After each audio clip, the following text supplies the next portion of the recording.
Lighting, pencahayaan, adalah merupakan aspek atau hal paling penting dalam dunia fotografi apapun. Salah satunya adalah wedding fotografi.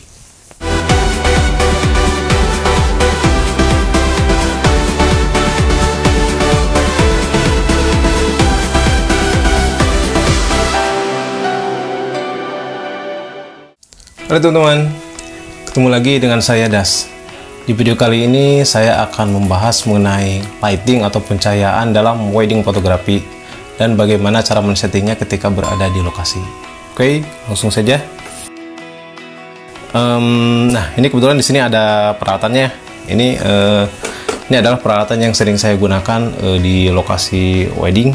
Nah, di sini ada speed light atau flash eksternal. Nah, ini ada lampu studio ya, lampu studio jenis monoblock ini yang sering saya pakai juga. Oke, ini adalah speed light. Nah, speed light ini bentuknya kecil ya, lebih ringan dibandingkan dengan yang ini atau dengan yang ini. Nah, untuk powernya ini menggunakan baterai. Untuk power flashnya, power cahayanya ini lumayan ya, lumayan untuk wedding. Cuma ini biasa saya menggunakan itu untuk wedding-wedding yang memang berukuran medium, seperti di rumah atau misalkan gedung yang berukuran medium, atau misalkan saya ketika mendapatkan job akad only, akad nikah saja. Nah, ini saya cukup menggunakan double flash ini. Nah, double flash ini menggunakan trigger juga. Nah, kalau untuk hasilnya sendiri, ini lumayan bagus ya. Lumayan bagus, terus lebih soft juga kalau dibandingkan dengan lampu studio. Nah, untuk karakternya itu lebih natural. Nah, keuntungan teman-teman jika menggunakan flash eksternal ini, cahaya yang didapat itu lebih natural. Nah, dengan flash ini juga teman-teman masih bisa mendapatkan warna-warna yang alami pada bagian background, atau masih bisa mendapatkan cahaya ambient yang ada di sekitar gitu, karena power flash yang dikeluarkan juga tidak terlalu besar. Nah,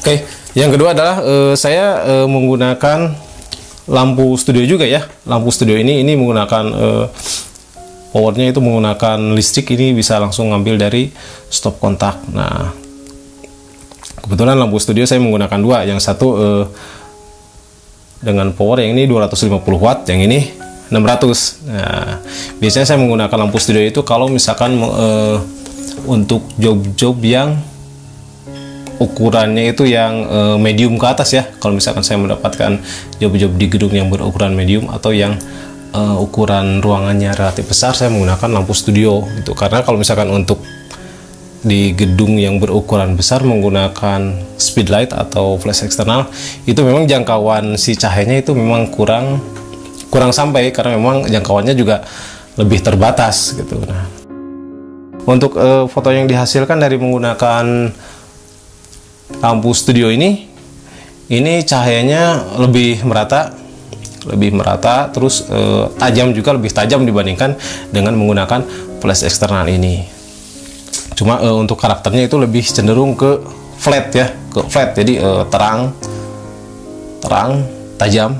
Nah, itu untuk karakter yang didapatkan dari menggunakan lampu studio ini. Nah, teman-teman, untuk wedding fotografi itu pencahayaan yang digunakan itu menggunakan teknik strobe light ya, atau yang bisa kita sebut dengan strobis. Nah, yang mana dengan strobis itu kita masih bisa memindahkan posisi lampu flash, atau kita masih bisa mengatur arah jatuhnya cahaya itu sesuai dengan keinginan atau kebutuhan kita. Oke, seperti itu. Nah, oke, sekarang kita lanjut ke mengenai peralatannya.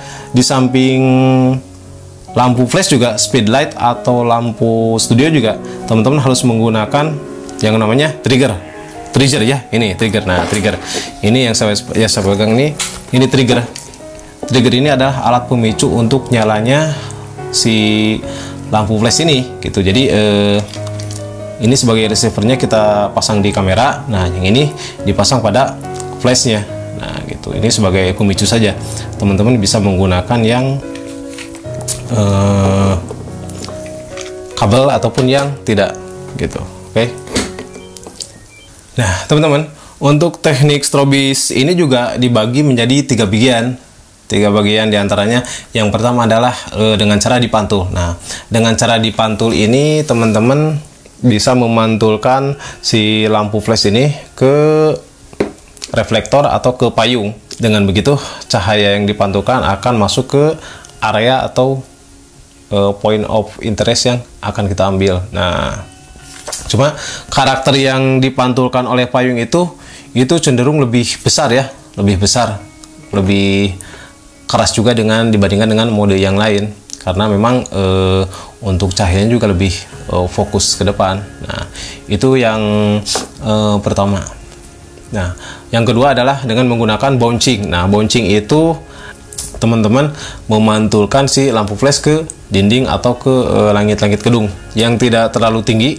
Nah, jadi ketika teman-teman mendapati ruangan yang memang tidak terlalu tinggi, warnanya memang cenderung terang misalkan putih, nah itu sebaiknya menggunakan bouncing saja, karena memang yang dihasilkan dari pencahayaan bouncing itu cahayanya lebih merata, lebih soft juga.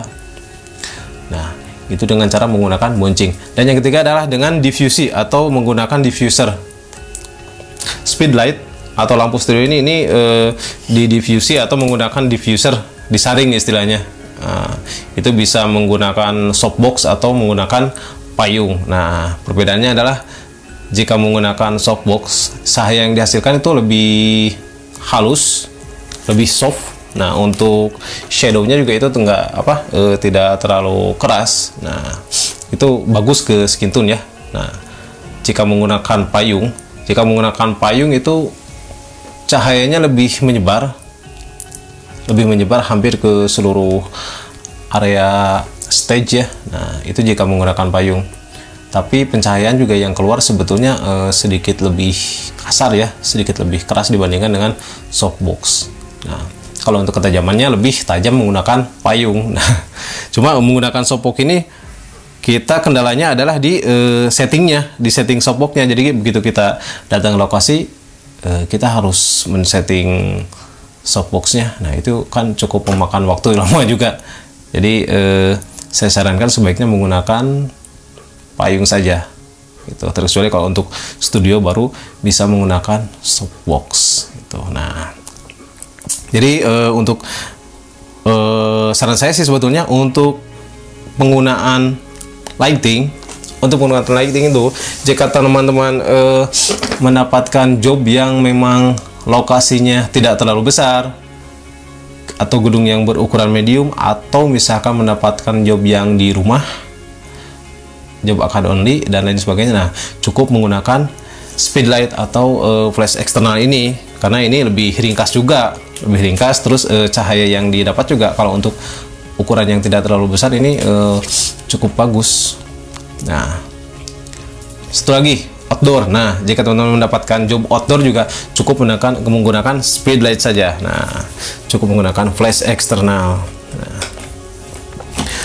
Nah, yang kedua adalah jika teman-teman mendapatkan job yang berukuran cukup besar, luas, gedung atau misalkan di hotel, nah sebaiknya teman-teman membawa lampu studio ini nih. Nah, ini karena memang ini jangkauan cahayanya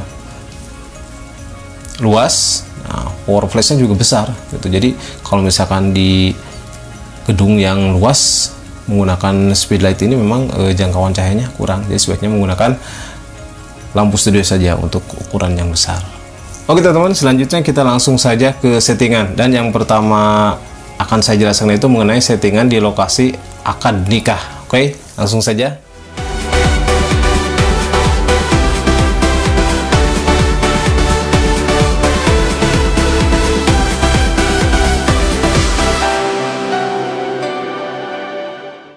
Oke teman-teman, sekarang kita lanjut ke untuk cara setting lighting di area akad nikah. Nah, oke, kita langsung saja. Nah, seperti inilah untuk situasi atau posisi di area akad nikah. Oke, ini CPP. calon pengantin pria, calon pengantin wanita. Oke, dan ini para pelaksana akad nikah lainnya. Nah, jadi pada posisi seperti ini teman-teman bisa gunakan lighting di mode double boncing ya. Jadi menggunakan lampu flash dengan cara diboncing. Oke. Nah, terus yang pertama teman-teman bisa gunakan posisi di depan ya, di depan mempelai wanitanya. Nah, di depan agak menyamping sedikit. Nah, posisinya di sini. Oke, ini bisa disebut juga sebagai lampu utama. Oke, lampu yang kedua berada di samping saksi daripada acara akad nikah ini. Nah, jadi posisinya berada di sebelah kanan si mempelai pria. Nah, untuk pengaturan lighting teman-teman bisa gunakan seperti ini ya. Nah, tapi dengan catatan ini posisinya berada di dalam ruangan, dan tidak banyak elemen-elemen cahaya lain yang mempengaruhi daripada pencahayaan akad nikah ini. Oke, cahaya yang dihasilkan itu lebih merata, lebih soft ya, lebih lembut juga. Ini cukup bagus ke skin tone jika menggunakan mode boncing seperti ini. Teman-teman di sini bisa menggunakan trigger untuk sebagai pemicunya, atau juga bisa menggunakan speedlight atau flash eksternal. Namun jika memang ada flash eksternal, saya sarankan sebaiknya memang menggunakan flash eksternal saja, karena keuntungan dari menggunakan flash eksternal sebagai pemicu, di sisi lain juga flash eksternal kita gunakan sebagai untuk mengisi cahaya fill in. Nah, jadi ketika teman-teman melakukan mobile di sini di area akad nikah ini, nah tidak perlu khawatir dengan shadow yang terlalu besar dikarenakan menggunakan flash eksternal tersebut. Nah, itu dipasangkan di Hotsu kamera. Nah, untuk flash eksternal juga pencahayaannya memang sebisa mungkin jangan menggunakan secara frontal ya, secara frontal atau ditembak langsung. Nah, itu kita boncing juga sama. Kita boncing, kita pantulkan menggunakan reflektor plastik yang ada di flash. Nah, kayak dengan begitu cahaya fill in yang dihasilkan dari speedlightnya juga itu akan bagus, lebih lembut jika dibandingkan dengan tembak langsung. Oke. Nah, beginilah untuk settingan yang pertama dengan mode double boncing.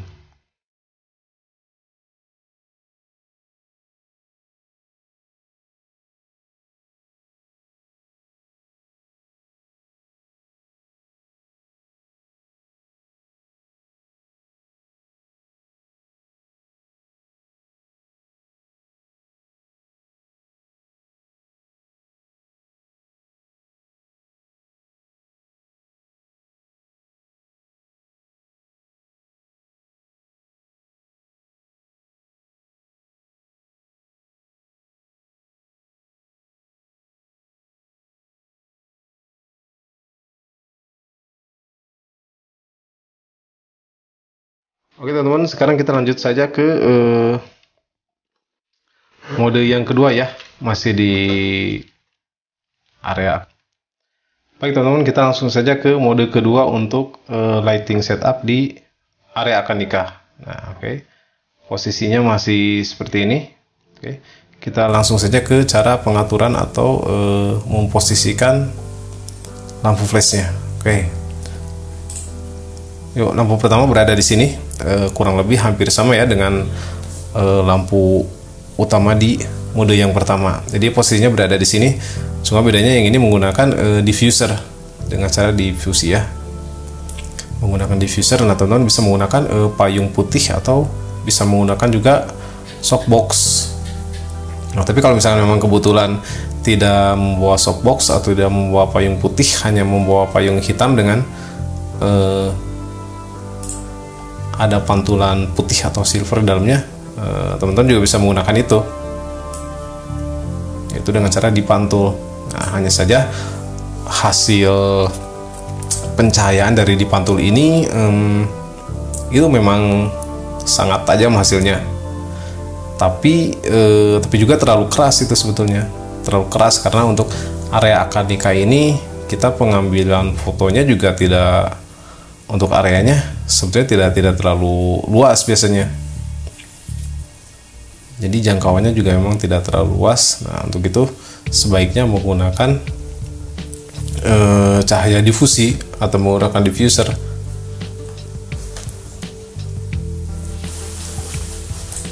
Oke, ini lampu yang pertama. Nah, lampu yang pertama ini sebagai lampu utama ya, menggunakan diffuser. Nah, untuk yang lampu yang kedua kurang lebih hampir sama dengan yang pertama. Nah, oke, nah seperti ini. Jadi di mode yang kedua ini pencahayaannya memiliki perbedaan. Yang satu menggunakan diffuser, yang satu lagi yang lampu 2 itu cukup dengan di bouncing. Nah,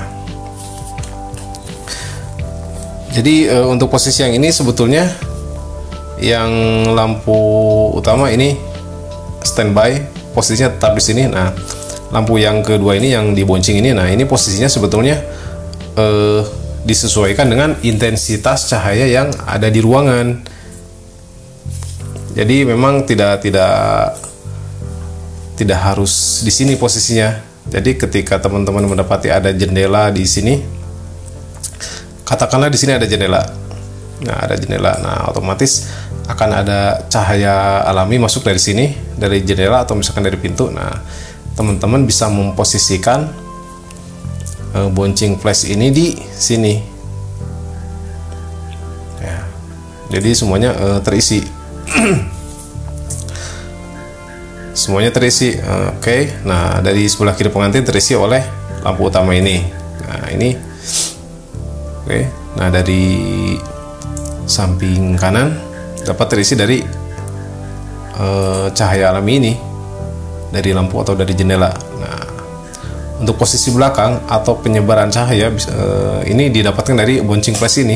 Nah, jadi untuk penggunaan bouncing itu sebetulnya cahaya yang didapatkan tidak hanya di area ini, teman-teman, tapi hampir ke seluruh area. Nah, itulah dari salah satu keuntungan menggunakan bouncing, cahayanya lebih menyebar.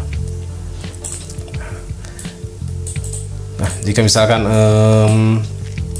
cahaya alami kita dapatkan dari belakang sini, nah misalkan di sini ada pintu atau jendela.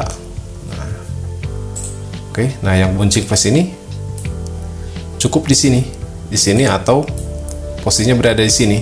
Nah, gitu. Jadi untuk yang bouncing ini sebetulnya menyesuaikan dengan intensitas cahaya yang ada di ruangan akad nikah itu.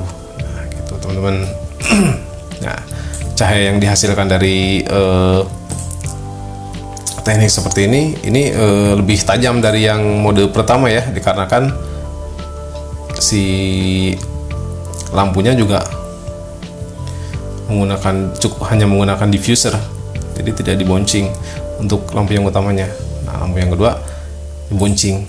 Oke, jadi cahayanya lebih menyebar, hasilnya lebih tajam, tapi lebih berdimensi dibandingkan dengan yang pertama. Lebih berdimensi karena memang untuk yang lampu utamanya ini lebih terfokus ke POI, point of interest, yaitu area akad nikah.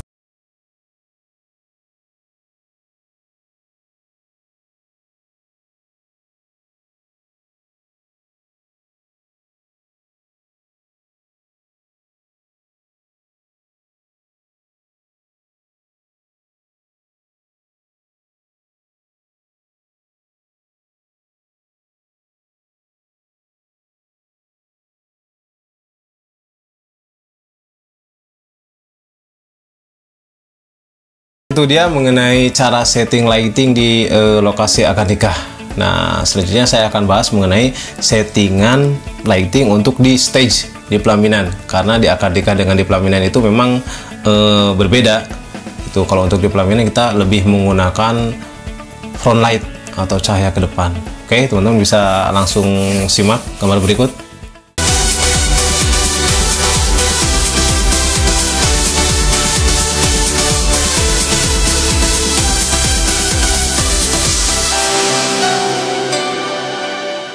Oke teman-teman, sekarang kita lanjut ke lighting setup untuk di stage ya, di area akad nikah. Oke, kurang lebih seperti inilah gambaran situasi di depan stage atau di area pelaminan. Oke, nah untuk setup lighting di pelaminan ini sebetulnya tidak terlalu ribet ya, tidak serumit di lokasi akad nikah, karena memang kita hanya menggunakan satu teknik cahaya saja, yaitu front light, cahaya dari depan. Oke, kita langsung saja yuk. Oke, lampu pertama, lampu kedua. Nah, kalau misalkan teman-teman memang area untuk lokasi akad nikah, kalau misalkan teman-teman mendapati area atau lokasi stage atau pelaminan yang memang cukup luas, sebaiknya penggunaan lighting itu lebih ke pinggir ya, lebih melebar. Nah, jadi tidak terlalu berada di depan. Nah, dengan posisi seperti ini. Oke, nah ini lampu 1, ini lampu 2. Oke, nah lampu yang pertama ini kurang lebih ke arah jam 1 ya. Oke, lampu yang kedua ini arah jam 11. Oke, ini fotografer. Nah, jadi pencahayaannya itu memang sedikit menyamping ya teman-teman, jadi tidak terlalu lurus. Nah, kurang lebih seperti ini. Nah, oke, ini bisa menggunakan diffuser, bisa dipantul juga atau bisa dengan bouncing. Itu disesuaikan saja dengan situasi, atau misal memang disesuaikan dengan keinginan teman-teman mau menggunakan teknik seperti apa. Nah, kurang lebih posisinya seperti ini ya teman-teman, kanan kiri, di tengah-tengah fotografer. Nah, cahaya yang dihasilkan dengan menggunakan teknik ini fotonya tajam ya,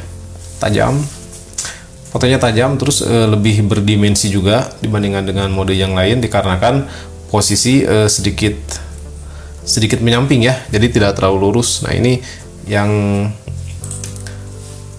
menghasilkan daripada dimensi gambar, yaitu posisinya. Oke.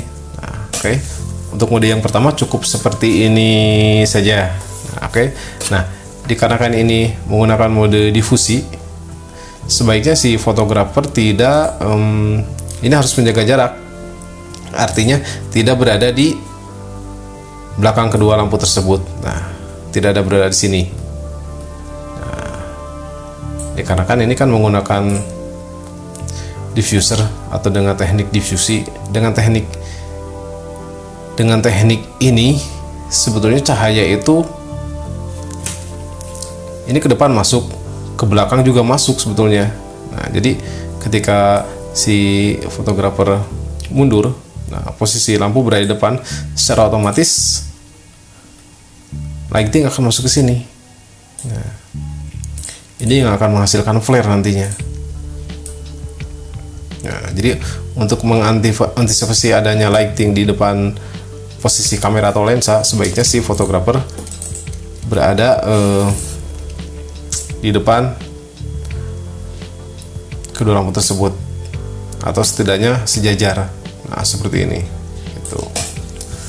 Nah, di samping itu juga disarankan teman-teman menggunakan ini untuk selalu menggunakan hood ya. Selalu menggunakan hood pada kamera, karena hood itu memang bertujuannya untuk memblok cahaya yang berada di depan. Jadi untuk mengantisipasi adanya flare, selalu menggunakan hood. Oke teman-teman, itu dia mode yang pertama. Sekarang kita lanjut ke mode yang kedua untuk posisi di stage atau pelaminan.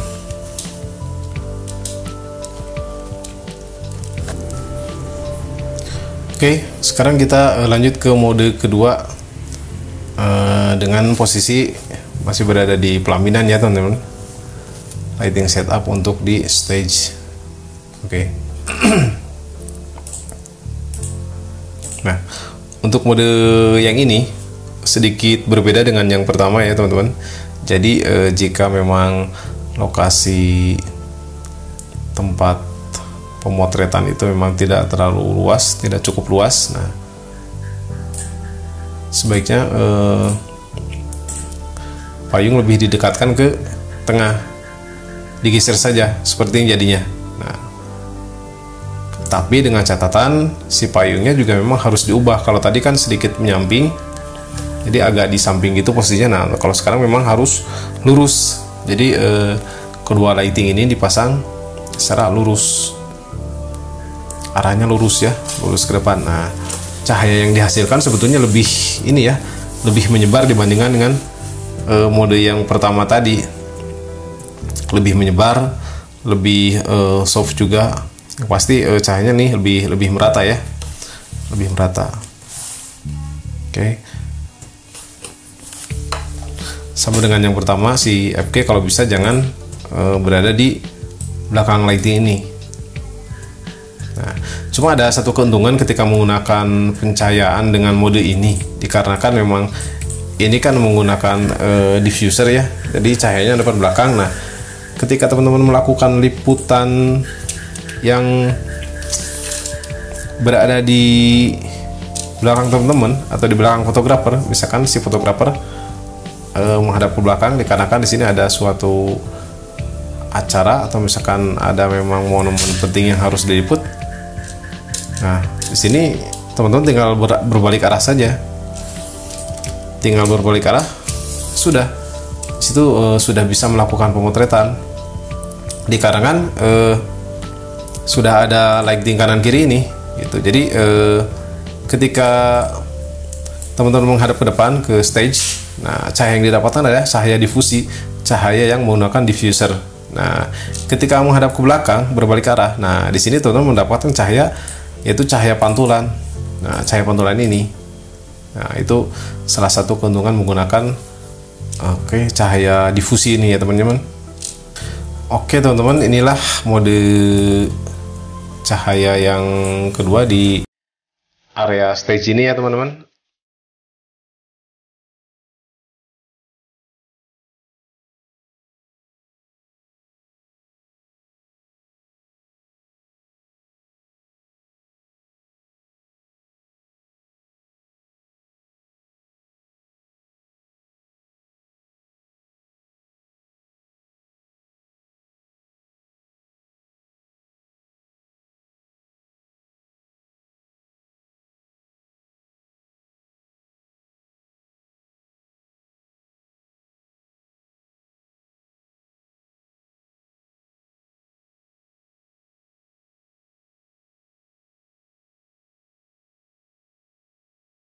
Oke teman-teman, itulah dia mengenai bahasan tentang cara setting lighting di wedding photography, baik untuk di lokasi akad nikah ataupun di pelaminan atau di stage. Nah teman-teman, jika ada pertanyaan atau jika ada request untuk bahasan video saya selanjutnya, silahkan klik aja atau ketik aja di kolom komentar.